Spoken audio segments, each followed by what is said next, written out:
everyone and welcome back to the Colour Cave where we like to play with art stuff. My name is Jem and today we are going on another little adventure, and by now most of you will know that's something that I very much enjoy.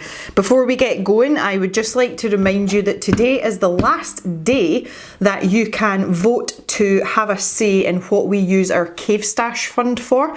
If you haven't voted already, there is a shortlist on the community tab. So if you are on the landing page for the cave, if you click on the community tab, which is usually up along the top, you can find the post there and you can vote.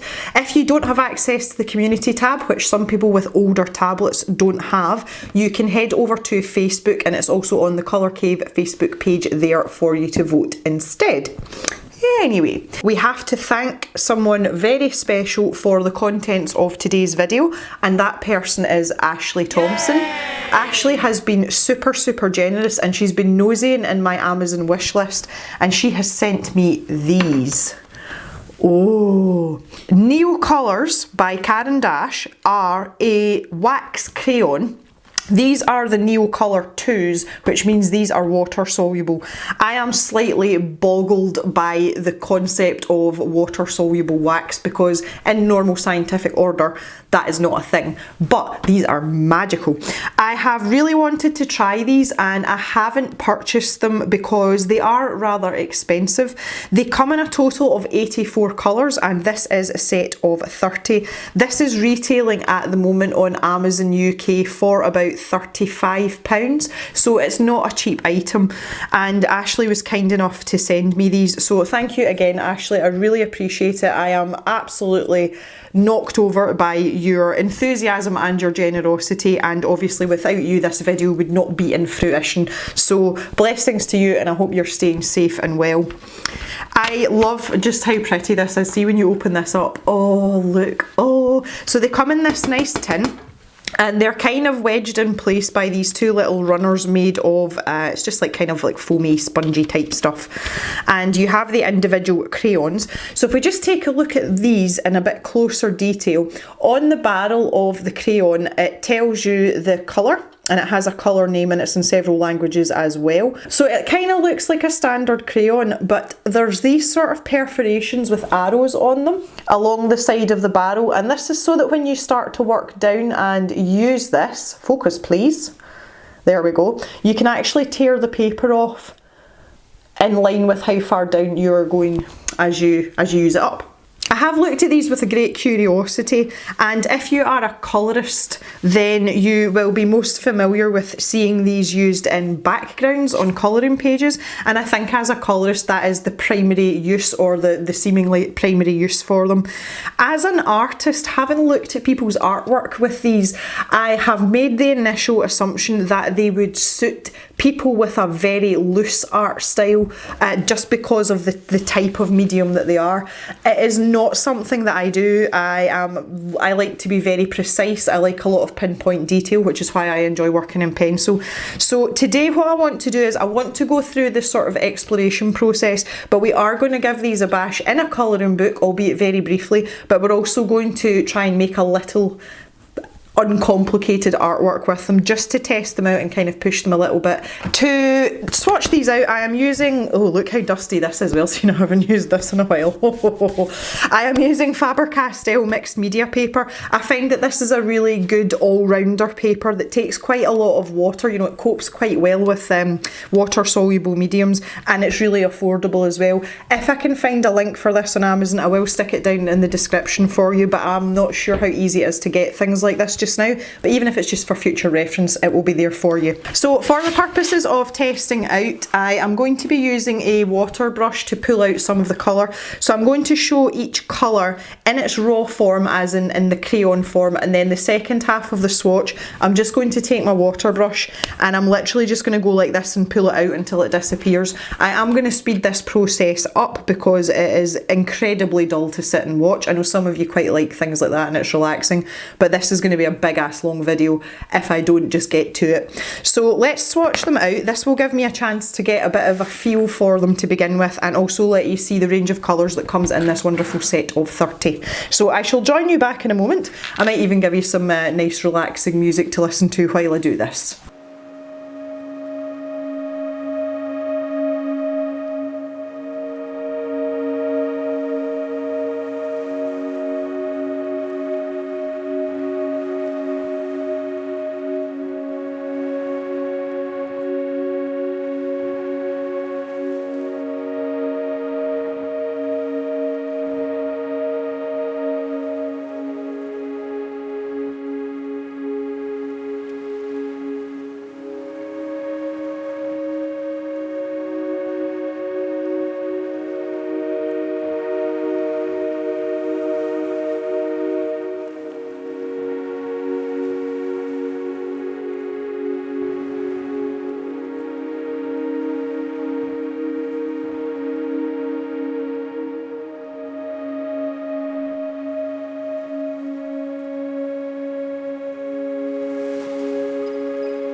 There we go, all swatched out and good to go. So the first thing I notice about these is that the solubility in water is very, very good indeed. If you look at most of the colours, where you can see the wax marks over the top of the paper, because obviously the paper is kind of textured, the water, when it has been applied to the crayon, has dissolved and melted that pigment into quite a smooth finish. So they are very, very soluble. And there's some colours that travel really well and others seem to take a little bit more work. I'm putting that down to the components that make up each particular colour, you know, the different types of pigments that are used, and the same can be said of paint and pencils as well. One of my absolute favourites that was a pleasure to swatch out was this Prussian blue. It just seemed to like melt down the page as I was doing it, so that was really good fun. I am really impressed with these. I know that they are a high quality product already. I'm always a bit wary of things like this and wonder how much I'll actually use them, but given the pigment and the ease of use and how well that these dilute and dissolve, I am actually quite excited about this prospect. They've got a lovely range of colours in this set of 30. I don't think you're going to be stuck at any point. And personal favourites are Prussian blue, just for dissolvability and squishability, and for obvious reasons. I really like the malachite green and also the emerald green as well. They're incredibly pretty colours. The only one that's kind of made me go is this lilac and violet. These are very, very close together. One does have a slightly more pinkish tinge to it, but it is so slight, and I think we could maybe have gotten away with getting rid of one of those and giving us another colour instead. However, aside from that, I am really pleased with the selection, and I'm looking forward to doing a little bit of experimenting here and doing some actual projects with it too. So one of the things I want to test is I want to test blendability and layer ability. So what I'm going to do here is I'm going to pick a darker and a lighter blue, because that's quite a good place to start. So let's go with the Prussian blue because I really liked it, and we'll take this turquoise blue as well. So I want to see if I can get a sort of gradient and see if I can get these to mix together in any way, shape or form. So I'm thinking that maybe just joining them up and possibly overlapping them slightly. I don't know how well this is going to work, but this is half the fun in trying. And as I would with any other medium, I will start light to dark, and we'll probably be able to kind of like squish back and forth. Now the texture of the paper is really obvious here, so this is just going to help me demonstrate further how well that these actually dissolve and blend together. And you can see there that the pattern and the texture on that paper is disappearing really, really quickly. I'm just going to give my water brush a wee squish here. We're kind of dry. So that is blending together really nicely, and I can kind of go back and forth a wee bit. And obviously it will depend on how much water you put on it, but that's moving about really freely. So that is really good to know, and you're going to get some lovely gradients with that without any effort at all. I mean, I really didn't have to do much at all to that. And I've got a funny feeling I can keep going with this. Oh yeah. The pigment does seem to go on forever, but that's really nice and really encouraging and makes me especially happy. So if you were doing an artwork, or if you're working in a colouring background, you can merge these colours together without having to really sort of, you know, hack away at it and keep going and keep going. That was really easy and really simple. The other thing I want to do is see how they react with each other, like on top of each other once they're dry, but also when they're wet, to see if we can get some sort of blend. You know, of two colours, like actually mix the colours on the paper. So if we go primary colours, if I take blue and yellow, now I'm going to stick the yellow straight over the top of it dry, and this really is just to see what happens because, well, you know, we like stuff like this, and already it kind of looks a little bit greenish. And let's see if I just start mixing this together, what's going to happen. Oh, would you look at that? There you go. So you can mix them dry on top of each other. Excuse me, you can layer them dry and then mix them with water on the paper on top of each other. That's actually quite an attractive shade of green as well. I'm quite impressed with that. So I now want to see what happens if we put a layer of colour down. So let's, I'm thinking more in terms of like using this to draw a piece of art, and I think yellow's the wrong colour for that because it's really difficult for you guys to see. So if I pop a little bit of that down, and let's dilute this all out, and pretend that we've drawn something really interesting and expressive and all the rest of it. I'm just going to dilute it out a wee bit here as well.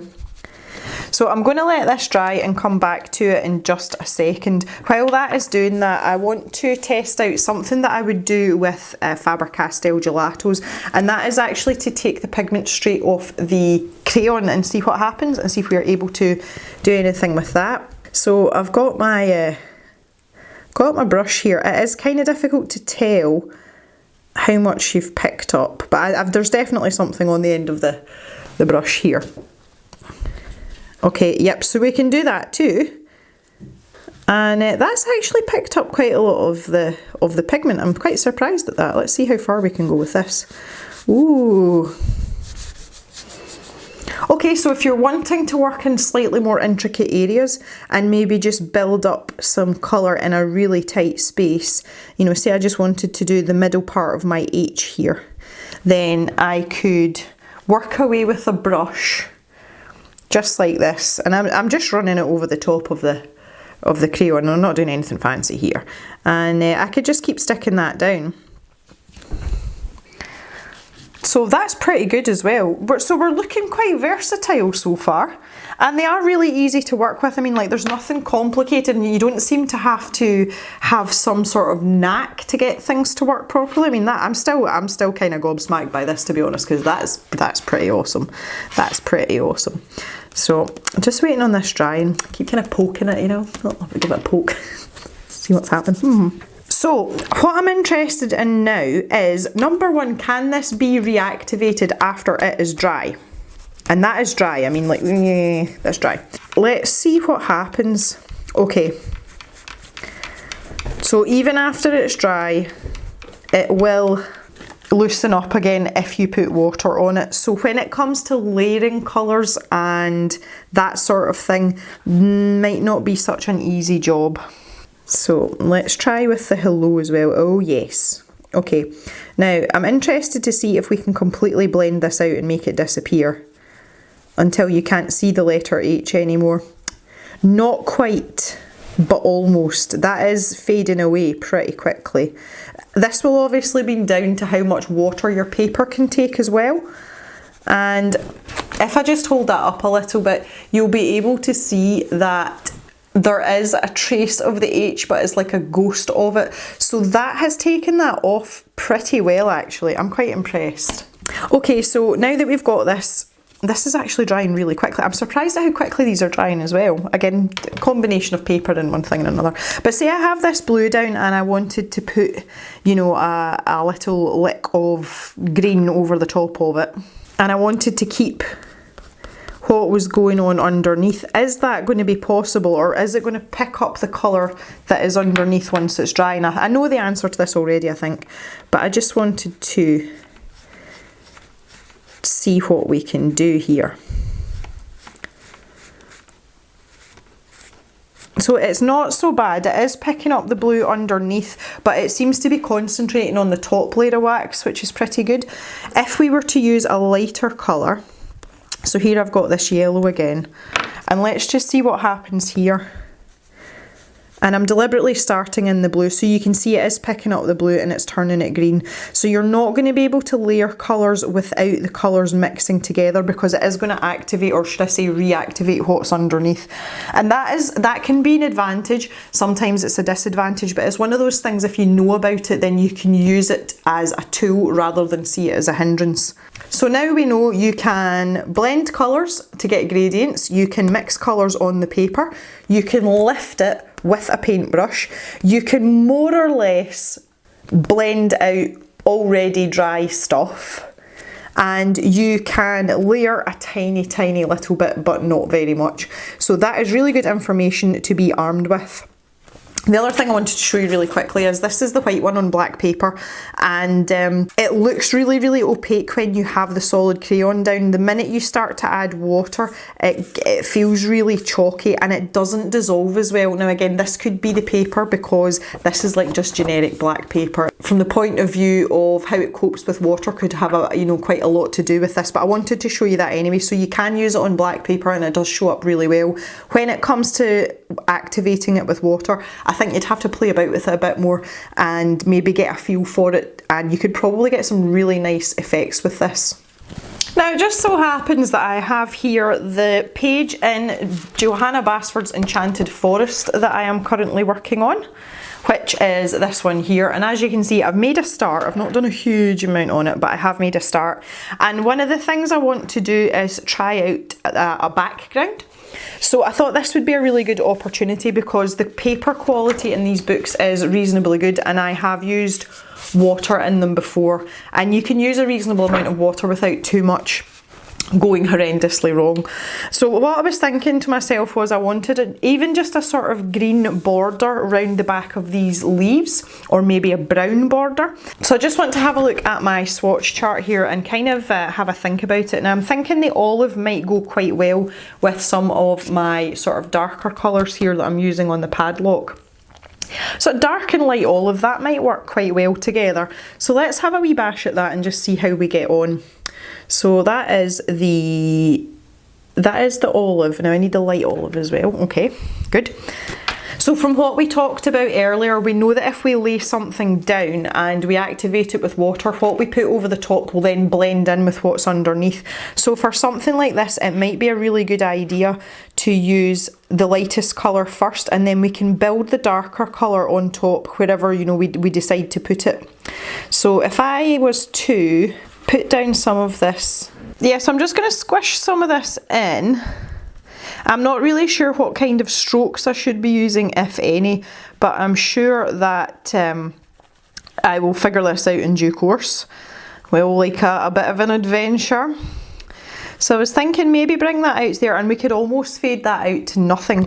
And the good thing is, I'm thinking that if the colour isn't intense enough, we can always layer up more. We will have to be careful with the paper, again, bearing in mind that this isn't watercolour paper, but I think we're going to be alright. So I can use my brush as well to get into the nooks and crannies, like so. Now I have been using Prismacolor pencils with this picture, which are also wax based, so this shouldn't interfere too much with the coloured pencil, you know, when I actually go to colour these leaves that are making up the border. And oh, so far so good. I just want to see initially how much of a sort of flat colour we can get, but I'm comforted knowing that we can, you know, if there's parts that look maybe slightly blotchy or untidy or uneven, we can always go back and add a little bit more. And this seems to just be melting away beautifully here. So I'm quite enjoying myself, guys. Ooh, I'll just let that fade away to nothing there just now. Right, so let's think about this edge here. And I'll just keep squishing it out until it goes to practically nothing. I can see a bit of a line there, you know, where I've stopped the bulk of the crayon, but if we just work away at this, it should dissolve out. Oops. Okay, she says optimistically. Now that's quite interesting. So it has left a wee bit of texture, but that's not bad at all. I'm just trying to like work this edge without saturating the paper, so I'm letting the paper dry a bit. And it will buckle a little bit, you have to expect that from this paper, but generally it copes quite well. Okay, so that's given us quite a nice soft corner. And so you can see some of the strokes and the marks, and I don't know how much we'll be able to work that out. I'm going to let that dry a little bit and we'll see how we go. Okay, so that's pretty dry now, and I'm going to take my darker olive colour here and I'm just going to pop some of this in this corner, maybe just about here, and I'll take my water brush again and I'll start in here. Try and spread. Oh, got way too much water coming out here. So this is mixing with the layer underneath, obviously, as previously demonstrated. But I want to see what happens when we blend this out with this lighter layer here, because I want to see how much this is actually going to mix in and how much it's going to travel. Okay, I think we're pretty good there. Okay, so I'll just leave that one to dry now as well, but you can see the kind of effect I'm going for, and that is quite impactful, and obviously that's in a very sort of basic rudimentary form, but I really did just want to test this out to see how it was going to go, and I'm really happy. This is exactly the kind of thing I'm looking for. So if you can imagine that all the way round with the darker parts in the corners, that's going to really draw the eye into the centre, obviously to the focal point of my picture. So that's really, really good. I'm really happy with that. When I have finished this, I will be posting it on my Instagram. So if you want to see the finished article, you can head over there to Instagram and you can see it in all its glory with a little bit of a Neocolor background in it. My curiosity is getting the better of me here. So in this corner here, at the risk of ending up with a lopsided picture, but that's a risk I'm willing to take for you guys, I am going to stick this first layer down the same as I did over the other side, but I'm going to put the darker colour straight down on top because I want to see what happens. I'm trying to keep this as smooth and even as possible, which isn't the easiest task, it has to be said. I dare say that this will require a little bit of practice. Let's see what happens now. This will be interesting as well because I'm going from dark to light here, and when I did the gradient earlier, obviously I started the other way round with the lightest blue, if you remember. It does seem to be much thicker and heavier, and I'm assuming that that is because there are 2 layers of wax rather than the previous one. But that's coming out okay. I'll just work my way across here, meander my way round. It is coming out more smooth, but that could be my application technique in the first instance, or it could be my brush stroke technique now. There's too many variables here for this to be a scientific experiment, but thankfully it's not a scientific experiment. Okay, that seems to be a little bit kinder to the paper. I'm pretty sure you can hear that cow mooing. If that mic hasn't picked that up, I'd be really surprised. It's really loud. I'm not sure that I like the sort of transition here quite as much as the other side. It's not bad, and from a distance it does look quite equal actually. And seeing as we're here, I'm just going to finish off this bottom part. You can tell I'm enjoying myself and I'm not ready to move away from this yet, can't you? I'm just going to pop this in just so I've got one finished side. As I said, I will finish this off in my own time and I'll post it on Instagram once the entire picture's finished, and anybody that cares to have a nosy can check that out. I won't wait too long to finish it now that I've done this in here. That may just spur me on to do a little bit more of it. I have been kind of like abandoning some of my colouring pages of late. I don't really have a huge amount of spare time for extracurricular arting outside of the cave. Things are just too busy, so things like this tend to go by the wayside when that happens, because my personal projects are the first thing to go, so that I can keep producing videos. And especially just now, we do have the Tuesday video as well during this lockdown period, so the combination of those things and putting out an extra video doesn't leave much time for me to do things like colour in Johanna Basford's book. I am still definitely finishing this book this year though, that's happening. I know I keep saying it, but I am. This year I promise I will. So let's just work this in. I'm going to have to try and blend this in over to this side as well, which I never thought about earlier either. If you have Neocolors and you are a fan of them, I would love to hear your thoughts as a colourist and your favourite ways and techniques to use them.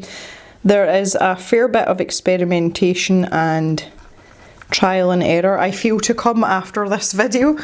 But I just wanted this as a starting out point and to give people a bit of an insight if they haven't used them, because they are expensive. You know, some people may be quite reluctant to purchase something like this without really, you know, researching it.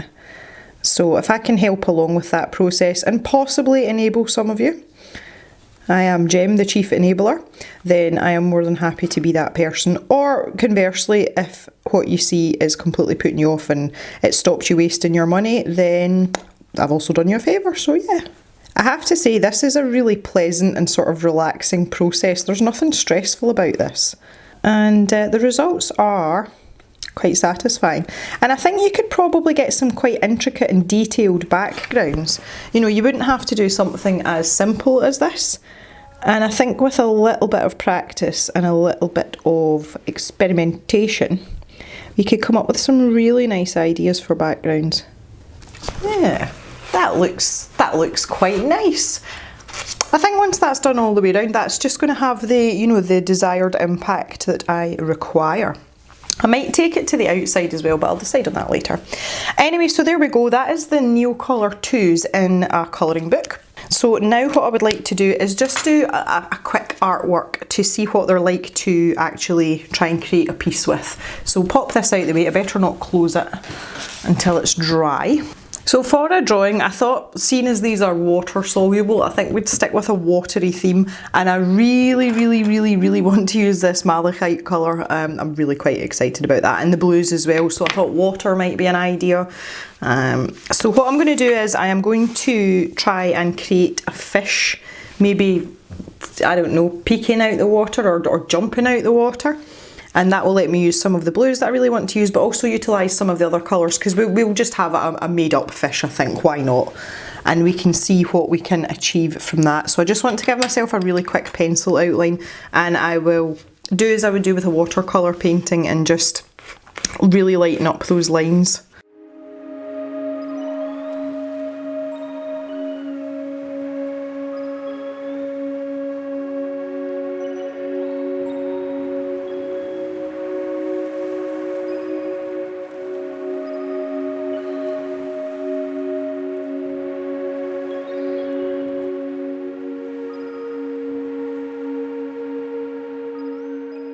I just had to look up reference images for goldfish heads there because I have no idea what shape a goldfish head is.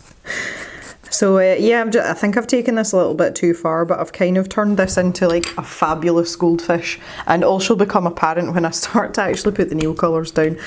Yeah, so we'll see how we go with this. So for the fish, I'm going to try and put the colours all in first and then kind of like squish them together. And for the water, I'm going to try and layer them a bit more so that they kind of like blend together, one on top of each other for a bit of a smoother line.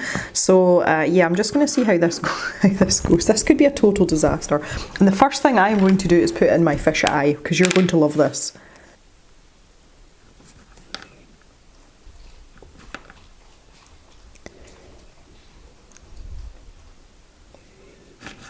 I think my only concern about using these is being able to keep the colours separate enough to, you know, to not sort of muddy them up, and I don't know how good I'm going to be at doing that, but I'm going to give it a good shot anyway. And maybe a little bit of yellow in here.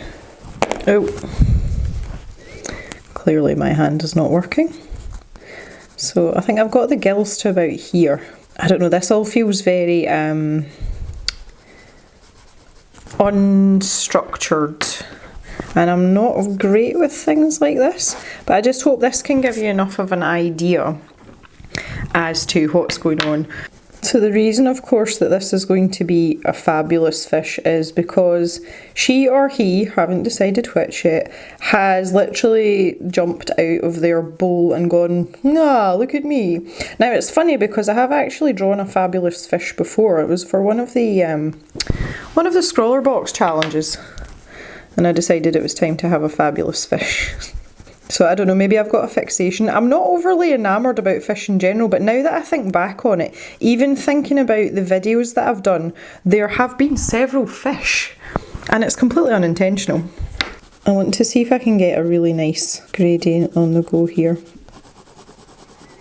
This really doesn't look particularly exciting at this juncture, does it? Look at me, I'm a fabulous fish. See, even if I don't add water to this, I'm having great fun. I am going to have to try and differentiate between this sort of side fin, I don't know what this fin's called, and the dorsal fin, because I did it in the sketch here. I don't know if you can see the line, but I've got the dorsal fin coming like all the way down here, so maybe that's a bit of a schoolboy error. I was actually thinking once I'm finished I may define the sort of some of the parts of the drawing with you know, just a few loose lines with a fine liner. That might work. Not entirely sure about that, but we'll see. And I'm going to take this salmon colour for the belly. Trying to decide where the shadows would be as well, but I'm not great with stuff like this. Especially when it's a made up fish. See, I've kind of got to watch my splashes here as well.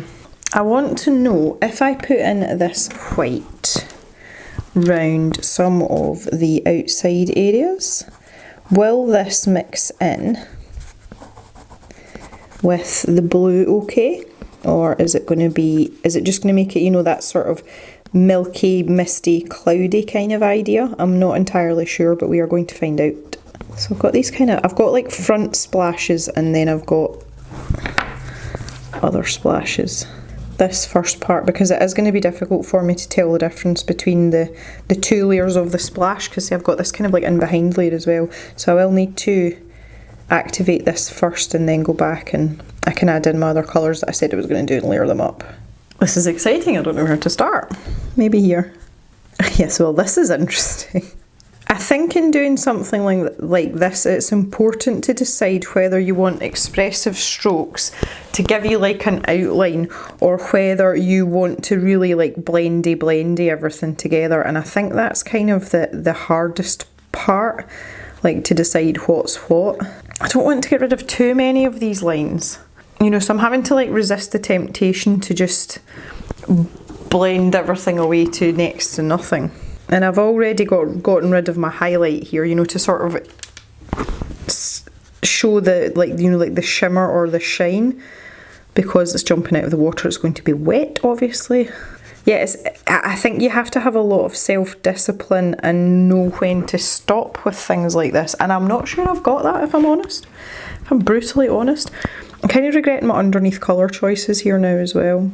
I think I might try and mix this red in. I kind of want to pull some of that down in there, but leave that line. Just going to let that bleed into that. It's actually kind of almost behaving like watercolour, which I can totally dig because obviously I am an enjoyer of watercolour paint. But see, I want to get some of, like, I don't know, I just need some like expression of lines here. And I don't know whether that means not blending these out as much or... Like, see, that to me is not a bad idea, just leaving it like that.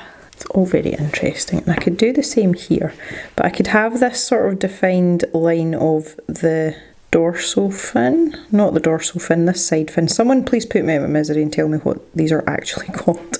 Oh, that's interesting. Oh, like that. And this is obviously the one on the other side, which I think we'll just... You do have to be really careful when you're working next to an area that you've already done stuff in. It's really easy to just, you know, for it all just to melt together. See, I'm really tempted to just like, ooh. And this part might be hidden in the water though, because I've got splashes up here too. Okay. And yeah, I'm really interested to see what's going to happen with this white. And it is, oh, it's mixing quite well. Oh, that's exciting. I do want to really blend out all the, like all my actual marks, you know, like my crayon marks here though. So the white is doing a good job of sort of diluting the blue, which I don't know whether to be surprised at that or not, but I am surprised. I'm not having as much success blending out these lines. Again, could be paper. So I feel like now I can add in some of this other blue on top and just kind of like have it smoosh in with what's going on here. I feel like you can be really loose with these, which is quite enjoyable. And just like, yeah, I'm going to go back in with my water brush and just have some real good fun with this.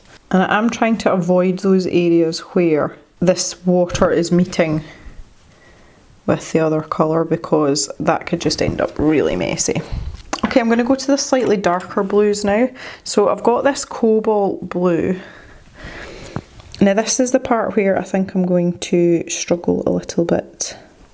I'm kind of thinking as I go along here as well, I'm trying to use the white of the paper to my advantage, because although the white crayon does a really good job of milkying down, I'm going to call it that, is not a technical term, but easier to utilise what's already there than try to create something that is already there. Does that make any sense? I don't even know if that made sense. Okay, I've also got the Prussian blue. Now that was the one that I felt really, it really watered down well. I am not doing very well with words today, am I? But I'm just going to pop some of this in as well. I'll see, why not? I'm feeling, this has made me like feel really sort of, I don't know, just free. This is just like the residue that's left on my brush. I'm really enjoying this, but I'm not happy with this situation here with the tail. Let's try and make some marks just to indicate where things should be going. So I'm going to do the same here. And I feel quite safe just leaving them, you know, just to give that little bit of definition. Yeah, there we go. I think for a first attempt that's not bad. I'm going to sign my name in this just because I can. Ooh, I feel like a 5-year-old. Ooh. Oh, this is fun. There we go, guys. So, I hope you have enjoyed this little adventure today. I certainly have, and I think I'm going to have a lot of fun with these Neocolors. And I like the fact I've actually been able to produce something half decent just playing about and not taking too much time over it. So I've learned a lot today. I hope you have too. I want to thank you for coming to hang out, and we shall see you back in the cave on Tuesday for another bonus video to help us through this lockdown period. So I hope you're all staying safe, and we'll see you Tuesday. Bye for now, everyone.